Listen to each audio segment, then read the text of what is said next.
બધાયને અમારા સાસુ વહુને જય શ્રી કૃષ્ણ। કેમ છો બધાય? અમારા સાસુ વહુના ભજનમાં તમારા બધાનું હાર્દિક સ્વાગત છે। તો આજે અમે એક સરસ મજાનું છે ને કાનાનું ભજન લઈને આવ્યા છીએ। કાનો રીસાઈ ગયો છે, એવું ગાઓ મમ્મી? હા, આજ કાનાનું ભજન છે। તો ચાલો હવે શરૂઆત કરીએ। ચાલો। કરીને મારા લાલજી રીસાણા, કેમ કરીને મનાવું રે,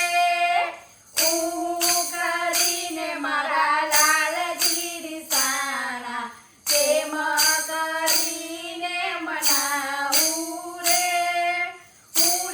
મનાવું નંદા બાબા મનાવે, મનાવું નંદા બાબા મનાવે, તો એનો માને નંદ